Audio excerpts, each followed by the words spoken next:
Welcome to the Methode Electronics fourth quarter fiscal 2025 results conference call.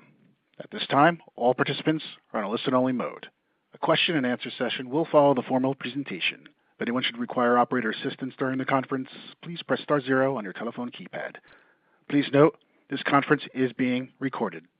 I will now turn the conference over to your host, Robert Cherry, Vice President of Investor Relations. You may begin. Thank you, Operator. Good morning, and welcome to Methode Electronics fiscal 2025 fourth quarter earnings conference call. For this call, we have prepared a presentation entitled Fiscal 2025 Fourth Quarter Financial Results, which can be viewed on the webcast of this call or found at methode.com on the Investors page. This conference call contains certain forward-looking statements, which reflect management's expectations regarding future events and operating performance, and speak only as of the date hereof. These forward-looking statements are subject to the safe harbor protection provided under the securities laws. Methode undertakes no duty to update any forward-looking statement to conform the statement to actual results or changes in Methode's expectations on a quarterly basis or otherwise. The forward-looking statements in this conference call involve a number of risks and uncertainties. The factors that could cause actual results to differ materially from our expectations are detailed in Methode's filings with the Securities and Exchange Commission, such as our 10-K and 10-Q reports. On slide 4, please see an agenda for our call today. We will begin with a business update, then a financial update, followed by a Q&A session. At this time, I'd like to turn the call over to Mr. John DeGaynor, President and Chief Executive Officer. Thanks, Rob, and good morning, everyone. Thank you for joining us for our fourth quarter earnings conference call. I'm also joined today by Laura Kowalczyk, our Chief Financial Officer. Let's start with the key messages. Please turn to slide 5. In my first 12 months, we have achieved a great deal, even if there is still much more to do. We've built a strong team and stabilized the organization. The way in which the leadership team and I have been talking about our activities and priorities over this first year is all about earning the right with our shareholders, our customers, and ultimately with more than 7,000 people that work for Methode. What you'll hear on this call and read in the next few slides is the progress that we have made to earn that right. That's the transformation that we're talking about. To earn the right to write the future story, we must first get the foundation correct. In the fiscal year, we took numerous actions to improve our execution, reduce our costs, and respond to external challenges like tariffs and market volatility. Unfortunately, the benefits from these actions were largely masked by a number of items that were one-time or historic in nature, such as the fourth quarter inventory write-off. Regarding market volatility, EV activity in the fourth quarter slowed, and fiscal 26 will be a reset due to EV program delays, especially by Stellantis. We do expect fiscal 27 will be a return to growth. Overall, we truly feel that we have put many of the issues of the past year behind us while still maintaining a strict focus on business performance. For instance, we delivered $26 million in free cash flow in the quarter. That's the best quarter that the company has had since Q4 of fiscal 23. For the full year, our focus on cash drove a $12 million improvement in tooling recovery and a $22 million reduction in accounts receivable. We also set records for the quarter and the full year in data center power product sales, with the year finishing at over $80 million. Going forward, we expect this level of activity will continue and there will be opportunities for growth. The transformation that I spoke about is absolutely progressing and its priorities remain unchanged. However, given the market conditions, we are looking at a somewhat extended timeline for that transformation. As we look to fiscal 2026, despite all of the challenges that I have cited, the company expects to double its EBITDA as a result of our operational improvements. We expect to achieve this even in the face of approximately $100 million in declining sales, driven by lower EV demand, again mainly driven by Stellantis. Turn to slide 6 and our specific results for the quarter. Our sales were $257 million, an increase from Q3, but down year over year. $17 million in sales increase was from Q3 was driven by record sales for power products and data center applications. The lower sales from the prior year were driven by the impact of 2 large, previously disclosed auto program roll-offs. We have now anniversaried the roll-off of the EV lighting program, but we still have 2 more quarters of year-over-year comparison headwinds on the GM Center Console program roll-off. We recorded adjusted loss from operations of $22 million. Of that loss, $15 million was attributable to unplanned inventory adjustments. These adjustments were for an increase in excess and obsolete inventory reserves and for a discrete inventory revaluation in the quarter. The primary driver of these adjustments were reduced, delayed, or canceled programs that did not have sufficient future demand to support the inventory levels. The impact was mostly in North America and included some in EV programs. Historical warranty and quality issues for existing auto programs contributed approximately $5 million to the loss as well. These historic charges reinforce the actions that we have taken to improve our operations, supply chain, and product launch capabilities. Turning to a true bright spot. As I mentioned, we had record sales for power products and data centers for both the quarter and the full year. The full year sales exceeded $80 million, and we expect a similar year in fiscal 26 with potential for more growth. The full year sales were almost double those of fiscal 2024. We are achieving this performance based on our existing product technology, utilizing our global footprint to serve the customers. What's truly exciting is the opportunity that we have to leverage our power expertise to capture growth that is being driven by the rapid evolution of component designs to enable the vast increases in power density sought by future data center operators. It is too early to share any more details on this, but it's very promising for the future growth in our power distribution enterprise. Turning to EV activity. Sales grew year over year. For both the quarter and the full year, they were 20% of our consolidated total, an increase from 14% and 19% respectively. While these year-over-year comparisons improved, our EV sales on a sequential basis from Q3 decreased approximately 10%. We remain bullish on the long-term megatrend in EVs. However, as I mentioned earlier, the near-term outlook is soft, particularly in North America. Weaker market demand is driving lower customer EDI forecasts, some program launch delays, and a couple program cancellations. This is causing us to project a 10 to 15% decline in EV sales for fiscal 26, a much different picture than just 1 quarter ago. However, based on our customer EDI forecasts and third-party industry projections, we expect a significant rebound in EV sales in fiscal 27. Our team has been and will continue to be extremely proactive on any exogenous program delays or changes, and actions are underway to recover costs and capital investments related to these program delays. The outcome and timing of these recoveries is yet to be determined. Both free cash flow and debt reduction are good stories for us. Despite all the external factors, the business delivered free cash flow of $26 million in the quarter, which was the second quarter in a row of strong free cash flow. Our relentless drive to reduce working capital is driving this result. In turn, we reduced both our debt and net debt levels by $10 million from Q3. We also generated more free cash flow than the prior year Q4, despite $20 million less in sales. This is another clear indicator of an organization whose operating efficiency is improving. Lastly, our primary focus continues to be on improving operational execution and successfully launching the large pipeline of new programs. As we've communicated before, we are in the midst of a record 2-year new program launch window. In fiscal 25, we launched 22 new programs. We expect to launch another 30 new programs in fiscal 26. Our customers continue to count on us, and we plan on continuing to deliver.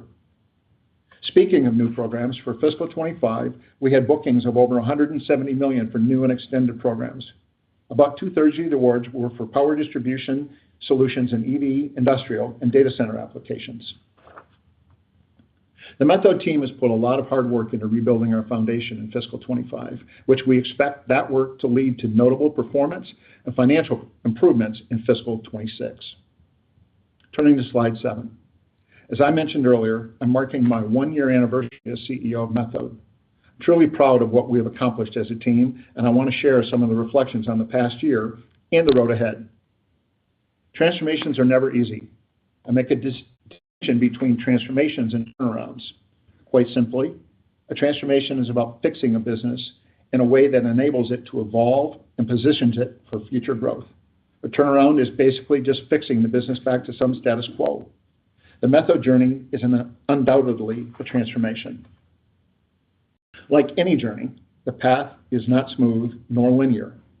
The first order of business was stabilizing the base, which included the significant organizational changes that we made in previous quarters, and meant focusing on executing program launches while simultaneously revamping plants and rebuilding the team, all in the face of numerous external distractions. Business plans are always linear on paper, but the real world curves and bends every day. The past year was no different. Whether it was tariffs, market shifts, geopolitics, or other factors, we had to maintain discipline and our focus on our objectives while conditions were constantly changing. We worked hard to remediate practices that had atrophied or institute practices where they didn't exist. We now have better visibility into the business and are driving more global collaboration and efficiency, especially around engineering, product management, and supply chain. The work is showing in many areas, but is exemplified in our improved working capital, especially around AR and inventory. As we rebuild our foundation, it positions us well to leverage synergies and utilize core competencies to align with market megatrends like data centers and EV. We can also then optimize our footprint and reevaluate the composition of our portfolio. While the financial results are not yet what we want, our team has accomplished much over the past year, and our foundation has been laid for us to drive consistent and improved execution. On slide 8, I want to spend a little more time giving you an update on our transformation. At a high level, this slide maps out where we are at and where we are going. First and foremost, we've put in the work to improve our fundamentals and reset performance. It can be seen in 100 basis points worth of gross margin improvement, $9 million worth of SG&A reductions, and $12 million worth of tooling recoveries, all fiscal 25 year-over-year improvements. Then there's been a whole series of execution-focused improvements like $11 million reduction in freight, a reduction in scrap, and a reduction in headcount of over 500 people. All of this complements the execution of customer pricing actions, supplier cost reductions, and material sourcing actions. None of these activities could have been done without the reset of nearly all of the executive leadership team, the reset in talent lower in the organization, as well as bringing in some specific outside help. However, in order for the organization to be a stable, long-term, execution and growth-focused organization, it has to have internal capabilities, especially in plant operations, engineering, and the supply chain. Talent and solid fundamentals are yielding improved rigor and discipline in the way in which we procure material, operate our plants, in our launches, and in the way in which we develop new products from an engineering standpoint. What that leads to is a change in culture for a company that's almost 80 years old. There's been a lot of change at Methode over the decades. What we're trying to bring back is more of a one Methode approach, working much more collaboratively and much more globally, leveraging our best practices to drive numeracy and cost consciousness down throughout the organization and to really drive a sense of urgency. Turning to slide 9. So how do we continue to earn the right from here? First, we continue our foundational actions to successfully launch programs, drive improved operational execution, and accelerate lower-level team rebuilding, all of which will be enabled by our new global engineering and product management teams. Second, we keep refining the organization to harmonize it to market opportunities. That includes the right sizing of plants and headcount. It also includes footprint consolidations. And finally, we take actions to address our structure and capital discipline, like reducing our board size from 10 to 7 directors, relocating our headquarters to an already owned Methode facility, reducing our dividend, and reviewing our product portfolio. All of these actions support Methode's core business in data centers, EV, and lighting, which provide an attractive foundation for value creation in fiscal 26 and beyond. While the transformation is certainly about improving execution and reducing cost, it is also about driving innovation. What drives competitive advantage at the end of the day is the ability for an organization to redeploy the knowledge, resources, and capital it gains from its everyday business into new products and markets. Methode is systematically taking this proactive approach, whether it is digging deeper into the power needs of our data center customers or optimizing our footprint and portfolio for what the customers and the business will need in the future, we are working hard to refine our business model. We will continue to highlight the milestones on this transformation journey, but it does take the passage of time to be fully appreciated and valued. Everything that I've shared with you today gives us confidence to not only provide guidance for fiscal 26, but to project a doubling of our EBITDA from fiscal 25. Laura will share more details in our guidance later. In summary, I firmly believe that our 2025 actions have positioned Methode for success in 2026 and beyond. At this point, I'll turn the call over to Laura, who will provide more detail on our fourth quarter and full year financial results. Thank you, John, and good morning, everyone. Please turn to slide 11. Before I address the financial results, relative to U.S. tariffs, please note that I will be referring to only the tariffs enacted this calendar year and prior to any specific tariff announcements from this week. First of all, we have had a cross-functional team meeting daily on tariffs from day one. This has not only helped us to navigate the situation, but has also helped to foster team collaboration and drive deeper understanding of how we run our business. From an exposure standpoint, our U.S. sales of imported goods are approximately $265 million, which is our sales that are potentially exposed to U.S. tariffs. This is approximately 25% of our annual global sales. The large majority of those sales come from goods imported from Mexico. Those goods are subject to the USMCA, and over 95% of those goods are compliant. As a result, we are not subject to incremental tariffs on those compliant goods.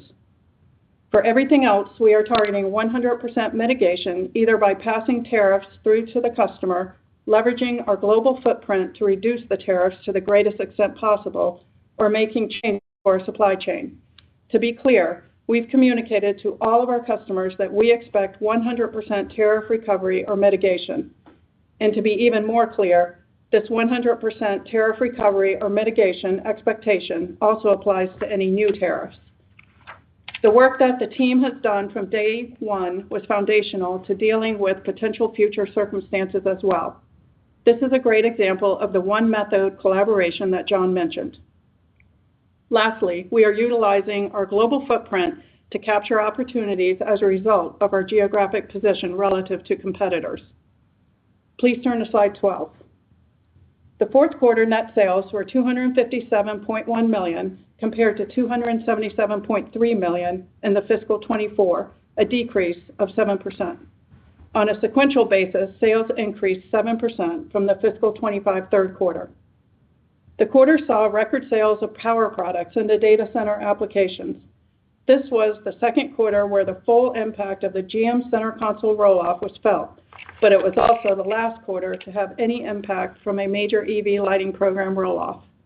We also experienced sales weaknesses in commercial vehicle and off-road lighting applications. Fourth quarter adjusted loss from operations was $21.6 million, a decrease of $11.8 million from fiscal 24. On a sequential basis, adjusted loss from operations declined $20.3 million from the fiscal 25 third quarter. Please see the appendix for all reconciliation of all adjusted measures to GAAP. In the fourth quarter, the company recorded an excess and obsolete inventory expense of $13 million, mainly in the automotive segment, and a discrete inventory revaluation of $2.2 million. As John described, the excess and obsolete expenses were related to reduced, delayed, or canceled programs that impacted future demand projections. The effect of excluding these two impacts, totaling $15.2 million in the quarter, can be seen on the chart. The lower sales had a $6.2 million impact on the year-over-year comparison. A partial offset was a $4.2 million year-over-year improvement in S&A. Overall, the inventory adjustments had a significant impact on the quarter and masked operational improvements. Please turn to slide 13. Shifting to EBITDA, a non-GAAP financial measure, fourth quarter adjusted EBITDA was a negative $7.1 million, down $12.4 million from the same period last year. On a sequential basis, adjusted EBITDA declined $19.4 million from the fiscal 25 third quarter. As with loss from operations, the inventory adjustments and lower sales drove the year-over-year decline. They were only partially offset by a reduction in S&A and other operational improvements. Please turn to slide 14. Fourth quarter adjusted pre-tax loss was $28.6 million, a decrease of $14.8 million from fiscal 24. On a sequential basis, adjusted pre-tax loss declined $21.3 million from the fiscal 25 third quarter. Again, the inventory adjustments and lower sales drove the decline year over year. Excluding the inventory adjustment impacts, operational execution improvements minimized the year-over-year impact despite sales being $20 million lower. Historical warranty and quality issues in Europe for existing auto programs contributed $4.5 million to the loss as well. Fourth quarter adjusted diluted loss per share was 77 cents, down 54 cents from the prior year and down 56 cents from the fiscal third quarter of 25. Overall, while operational improvements helped minimize the impact, our fourth quarter loss was primarily driven by the inventory adjustments. Please turn to slide 15. The fourth quarter's net cash from operating activities was $35.4 million as compared to $24.9 million in fiscal 24. Fourth quarter capital expenditure was $9.1 million, unchanged from fiscal 24. Fourth quarter free cash flow, a non-GAAP financial measure, was $26.3 million as compared to $15.8 million in fiscal 24, an increase of $10.5 million. This increase was mainly due to the lower working capital. This was our second quarter in a row of strong free cash flow. Please turn to slide 16. Debt was down $10.3 million from the third quarter. We ended the quarter with $103.6 million in cash, down slightly from the third quarter of fiscal 25. The strong cash generation in the quarter allowed us to pay down debt. Net debt, a non-GAAP financial measure, decreased by $10.1 million from the third quarter to $214 million. After the end of the fourth quarter, we entered into an amendment to our credit agreement. The amendment reduced the capacity of the facility to $400 million, which is still in excess of our needs. It revised covenant ratios and updated pricing and other details. The amendment waived any default that may have occurred due to noncompliance with covenants for the fourth quarter that were in effect prior to the amendment. Following the amendment, we were in compliance with all covenants. For further information, please see our 10-K filing. Please turn to slide 17. The full year fiscal 25 net sales were $1,048 million compared to $1,115 million in fiscal 24, a decrease of 6%. The net sales decline was primarily driven by the GM Center Console and EV lighting program roll-offs that I previously mentioned. Together, their year-over-year impact was $111 million. Partially offsetting those declines was a record year for sales of over $80 million of power products for data centers. Adding back the year-over-year inventory adjustment of $12.2 million, operational improvements minimized the impact of the $67 million decline in sales as seen on the chart. Please turn to slide 18. Next, I want to provide an update on our sales bridge from fiscal 24 to 26. As previously mentioned, the GMT1 Integrated Center Console program has gone end of life. The result was a significant sales headwind in fiscal 25 and a slightly lesser one in fiscal 26. The other major legacy program roll-off we previously communicated was for EV lighting. That program went end of life at the end of fiscal 24 and was thus only a headwind for us in fiscal 25. The major update on this bridge concerns the launching of several EV programs for Stellantis. In fiscal 25, those launches generated $46 million of incremental sales. You may recall that back in Q1, we projected Stellantis to generate a total of $84 million in fiscal 25 and then another incremental $125 million in fiscal 26. However, due to severe reductions and delays from Stellantis, we now expect fiscal 26 to see a decrease of $40 million, essentially a $200 million swing from our Q1 projection. We have also seen EV program reductions for fiscal 26 from two other major OEMs. As John mentioned, our team has been proactive on these customer program changes, and actions are underway to recover costs and capital investments related to them. The magnitude and timing of these recoveries is yet to be determined, but it is our intention to maximize our recovery. While we do expect growth from our fiscal 26 launches with other key customers, as well as potential growth from data centers, they are not enough to overcome the drop in demand from Stellantis and other EV customers, given the soft market outlook. Consequently, we now expect sales for our fiscal 26 to be approximately $100 million lower than fiscal 25, rather than the organic growth we previously expected. A byproduct of this revised outlook is that we expect fiscal 26 to see an improved diversity of OEM customers given the forecasted mix. Please turn to slide 19. Regarding forward-looking guidance, it is based on management's best estimates and is subject to change due to a variety of factors as noted on the bottom of the slide. For fiscal 26, we expect sales to be in the range of $900 million to $1 billion. Please note that fiscal 25 was a 53-week fiscal year, and fiscal 26 will be a typical 52-week fiscal year. So we will have one less week in fiscal 26 as compared to the prior year. We expect EBITDA to be in the range of $70 to $80 million, and we expect the second half of the year to be higher than the first half.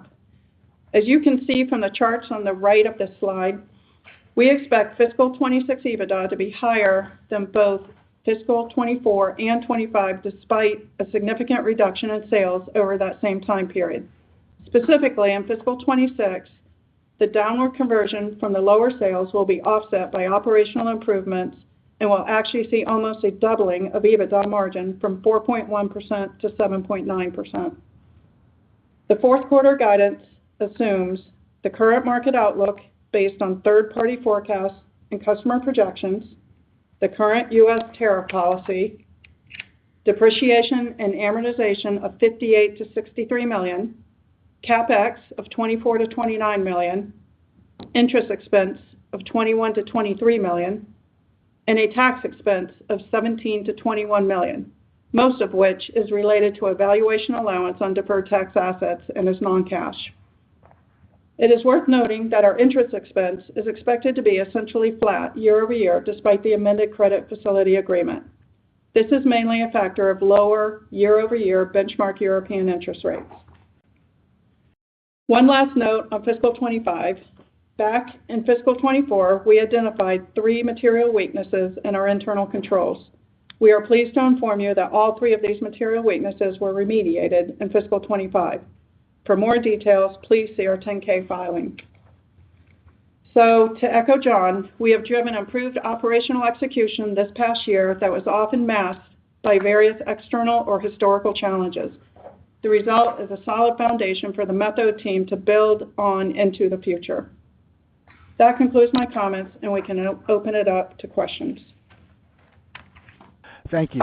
At this time, we will be conducting a question and answer session. If you would like to ask a question, please press star 1 on your telephone keypad. A confirmation tone will indicate your line is in the question queue.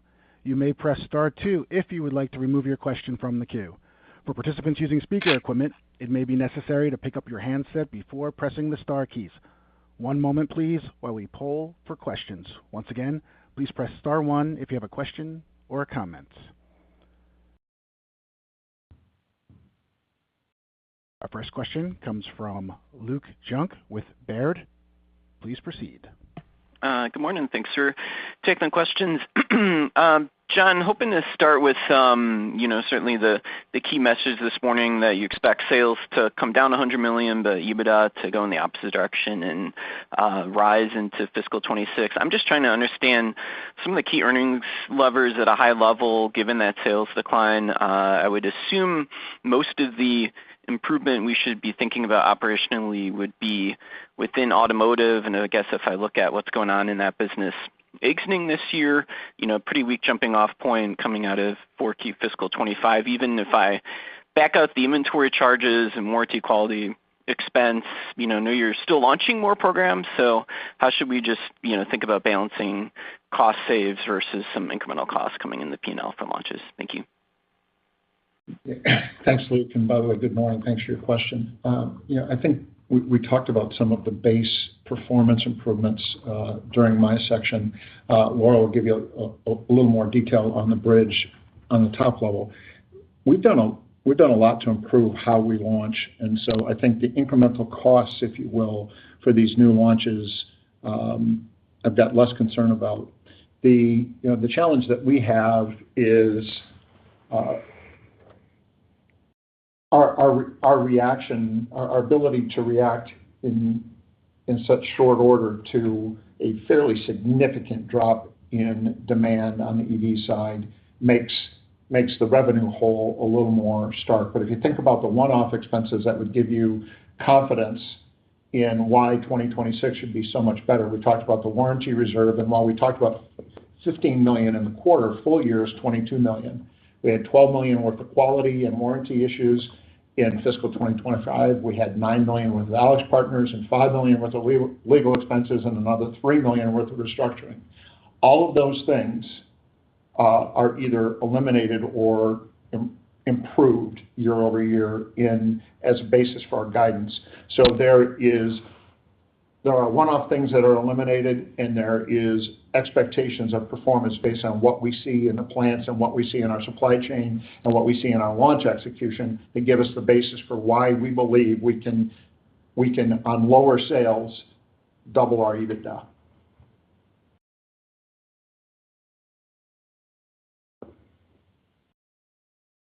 Thanks for that, John. All helpful commentary, especially all those individual expense items.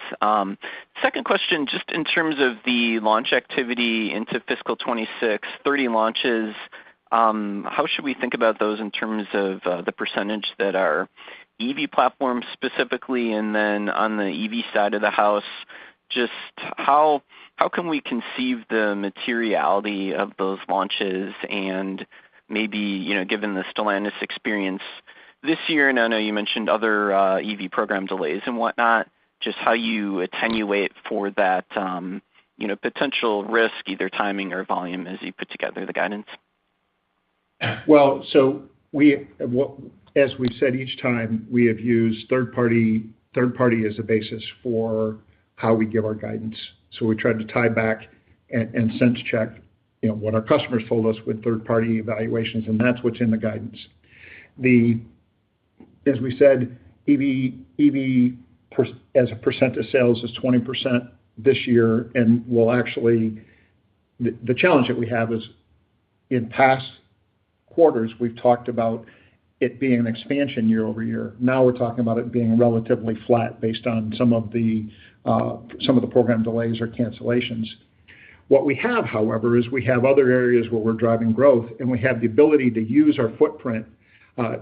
Some of the tariff challenges have highlighted actually the power of our global footprint to deliver on power products, and we're taking advantage of that, and we'll continue to take advantage of that on the data center side from a power side. So some of the investment that was made for EV programs, particularly in our North American footprint, we're actually going to put to work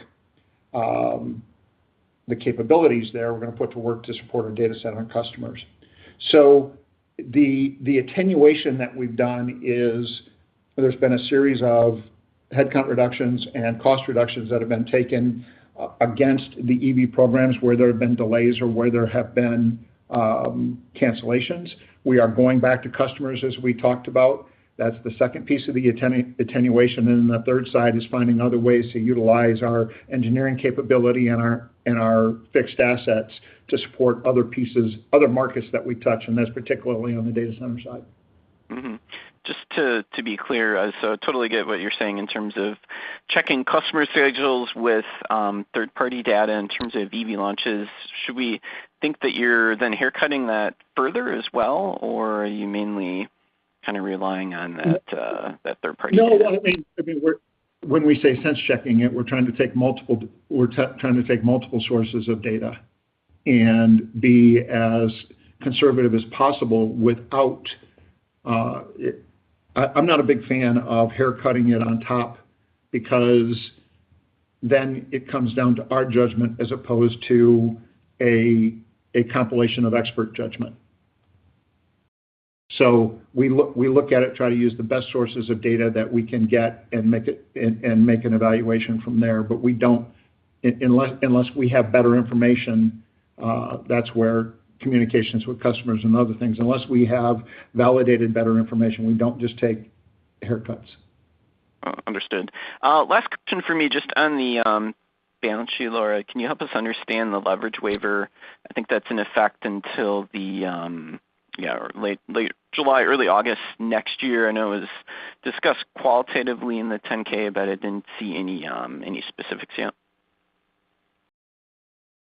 As far as the leverage, our covenants were relaxed through next year, and we feel confident that we will meet those covenants over the next year. Yeah, what specifically is the covenant level, Laura? Can you say? Yeah, it is starting at 4.25 for Q4 of fiscal year 25, and then is at 3.75. That was before the amendment. After the amendment, it is at 4.25 in Q1, and then goes up after that. Okay, I can take that offline. I'll leave it there. Thank you. The next question comes from Gary Prestopino with Barrington. Please proceed. Yeah, good morning, everyone. Morning, John, a lot here, all right? So first of all, what I want to ask is, and I think I know the answer to this question, you didn't back out these inventory charges in adjusted EBITDA. So that $7 million that you did in adjusted EBITDA, you would add back that $15 million to get kind of a recurring number on EBITDA? Yes. We did not adjust those out, Gary. Did you not adjust those out because of why? I mean, it's a non-recurring charge. I just want to get an idea of what the thought process there is. It something with you can't adjust that out? So I'm not the best accounting person, but based on our judgment, it's an operational issue, and so that we don't back those things out. That's why we tried to make it very clear to you and all of our shareholders that these are one-time events, even if we didn't adjust them out. Okay, that's fine. And then you went very quickly through all the one-time items in fiscal 25. So could we just take that slowly? You had $15.2 million of inventory. What else did you have there? I think you cited 4. So the 15.2 is just in the quarter. Right. The total inventory reserve in fiscal 2025 is $22 million, and we had $12 million worth. So $22 million of inventory reserves. Mm-hmm. $22 million worth of inventory reserves, $12 million worth of warranty and quality charges, $9 million for AlixPartners, $5 million worth of legal expenses, and $3 million of restructuring charges. Jesus. Okay, and $3 million restructuring. All right. Okay, that's fine. And then if I know Luke kind of asked this question, but I want to get an understanding of these 30 new awards that you got in 25. How much of those are dealing with the EV market itself? It's in our 10K from a detail standpoint, but I believe it's about 50% of the total. What we talked about, and we talked about in the conversation, that from our booking standpoint, our bookings are about 2/3 power products, be that across the board. So yes, it still is overweight from an EV standpoint, about 50%. But I'm actually really pleased on where we are with regard to our split of bookings and the opportunities for growth in data centers. I think it's important to note, if we think about 2024 versus 2025, a doubling of our data center revenue, and the opportunities that we talk about briefly with regard to 2025 versus 2026, I think it gives us the ability to better balance the business than where we were 12 months ago. Are these new EV awards still with Stellantis? No. Okay. As we talked about, we've got launches around the world, Asia, Europe, as well as a couple of programs in North America with other customers. But if you look at the bridge that Laura has, I believe it's on slide 18. Right. That shows you that we have had to haircut the majority of the launches in North America, not just the Stellantis launches. The Stellantis launch is the biggest impact. but there are other launches that have been delayed with other customers. So we're having conversations with all of our customers with regard to how do we offset what we've done for these launches. Okay, and that's what I wanted to go back to this bridge, because a lot of numbers here, but I just want to get an idea of the Stellantis. So as of fiscal Q1 25, you thought you were going to get $84 million of Stellantis revenue. As of Q4, that actually materialized to $46 million. Is that correct? Correct. Okay, so then if we go to the next slide, you have $125 million of Stellantis revenue in that number, and that was what you figured you would. I'm trying to understand going from side to side here. So it looks like to me, excuse me, John, I don't want to. Looks like you almost had a $165 million reduction in what you expected from Stellantis. That's exactly right. It's actually more than that. It's roughly $200 million. So the way to think about it, Gary, is, and it's the way to think about this for all the investors is this wasn't something that was foreseeable, because if you look at what the customer was talking about as well as IHS in January of 2025. Now I'm not talking fiscal. Now I'm talking calendar. January 2025. The volumes for those programs were between large and frame. The two big Stellantis programs were combined 169,000 vehicles. In May of 2025, this is for 2025. It goes back to the bridge. So in January it was 169,000 vehicles. In May, this is for 2025. In May it was 58,000 vehicles, and in July it dropped to 15,000 vehicles. So we had a huge drop quarter over quarter, which is why Q4 had such a revenue hole, and also what drove some of the inventory, because we had built a pipeline. We built our plants and we built our pipeline to respond to when you have long lead time items like copper. We built a pipeline based on what the customers had told us and what IHS said. You take those same numbers for fiscal 2026 in January for calendar year fiscal 2026. In January 2025, that number was 259,000 between the two programs. In May, it dropped to 176,000, and in July, it dropped to 63,000. So we have been reacting within a quarter to huge drops both in the quarter and in the following fiscal year, which is why our ability to adjust and overcome that is just not possible within a quarter. So what we're trying to do, we're in conversations with the customers. We're trying to work with them, and it's not just with Stellantis, work with all of our customers, and at the same time, be able to use our capabilities, use our engineering, use our operations, use our supply chain to support growth in other areas. So if you think about slide 18 and 19 and say they've had a huge hole punched in the revenue from Methode's perspective, but the performance on a year-over-year basis, you have negative downward conversion that you should expect in any company when you take $100 million worth of revenue out, or the better part of $100 million worth of revenue out. And on top of the downward conversion, we're driving, $32 million worth of EBITDA improvement in our midpoint of our guidance. So, I mean, in the numbers that you're citing for this year, I guess it's very easy to assume there's negative growth from Stellantis, in other words. Oh, yes. Big time.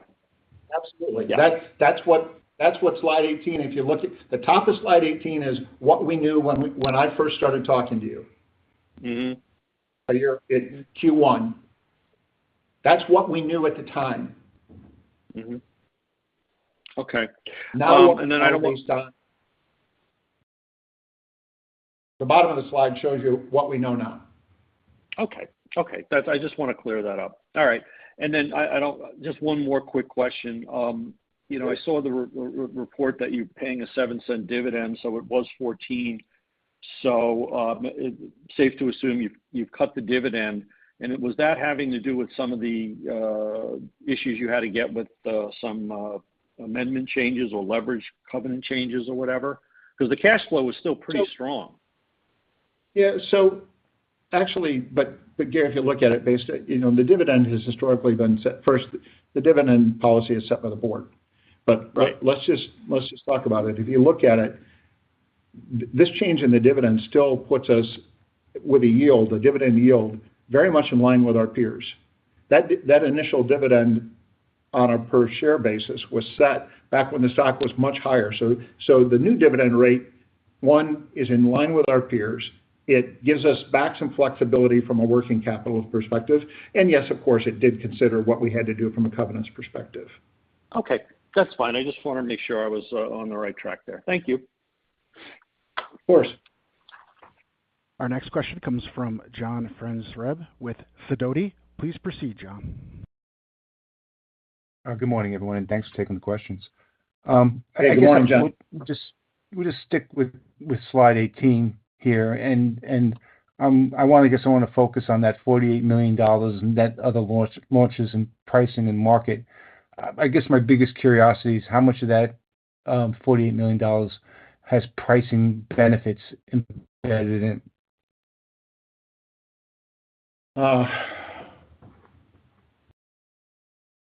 You mean as far as versus its new programs, it's just price to price? Yeah, on the right-hand side of the column, it's 48 million down from 107. I'm just curious how much is pricing, because I figure that's going to be one of the hardest things to execute. Yeah, no. It's not that. This is, as we said to you, we've had other programs that have either been delayed or canceled. So the downdraft between the 107 and the 48 is due to delays or cancellations.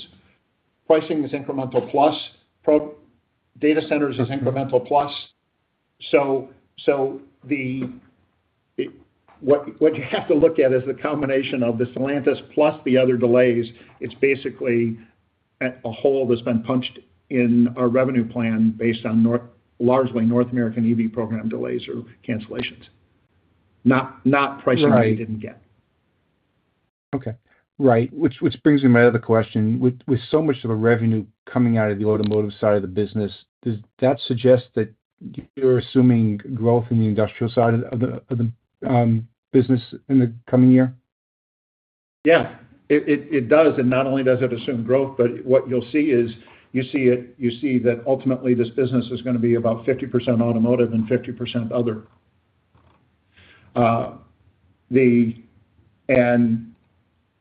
And we're excited about opportunities to grow our lighting business, the industrial activities, as well as the data center work, both on base data center activity as well as future data center activity.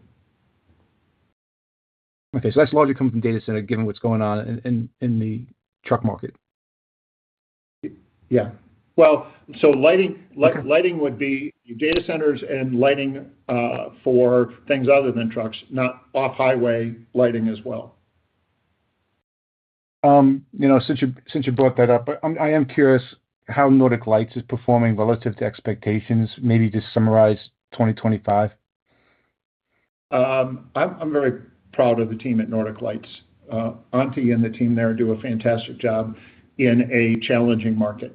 The base market, they're not the equipment suppliers aren't blowing the doors off, but Nordic Lights is performing well, and the team there has been a good addition. And as we talked about briefly with some of the engineering and program management changes, the team at Nordic Lights is actually contributing more broadly within broader Methode.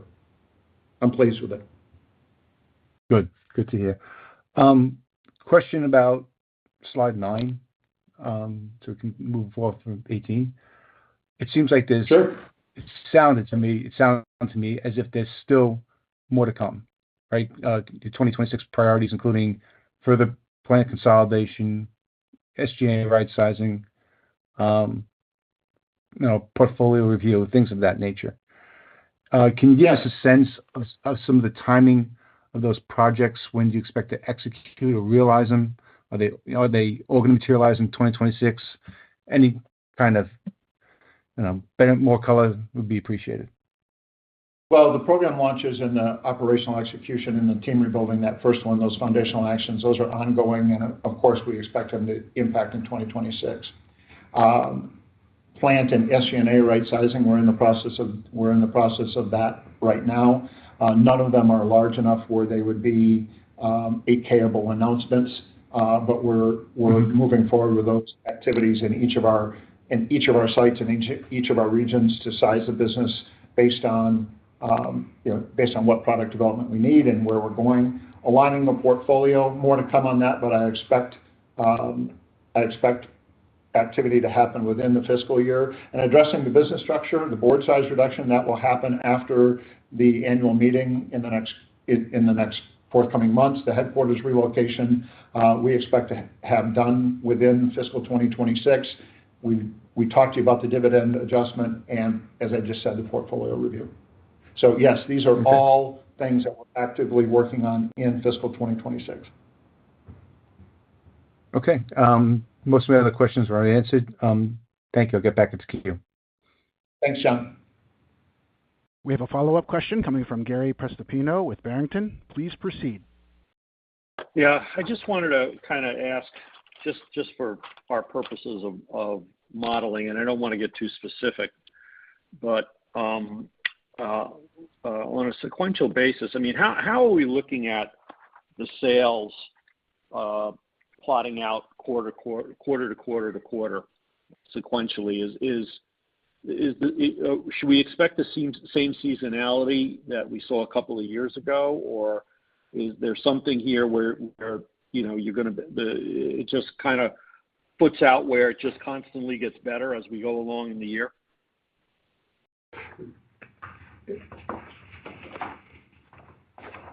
Gary, we're checking our notes, but typically with the launches and the ramp up of timing, that's why we've talked about the improvement second half versus first half. Right. We don't typically provide quarterly revenue guidance, but yes, you would expect to see there is a level of seasonality, particularly in Q3, because of our Q3 being with holidays, but a fairly significant step up in Q4 versus Q1. Okay. So the answer would be that probably sequentially we're going to continue to see increases as we go along. Yeah. And the back half of the year is where you're really going to shine. Okay. That's fine. Thank you. Thank you. We have reached the end of the question and answer session, and I will now turn the call over to Jon DeGaynor for closing remarks. I want to thank everybody for your attendance today. I'll just conclude it by saying we're really proud of what we've achieved in 2025, and we know that we have a lot more to do in 2026, and we look forward to speaking with you in the next earnings call to describe that progress. So thank you all. This concludes today's conference, and you may disconnect your lines at this time. Thank you for your participation.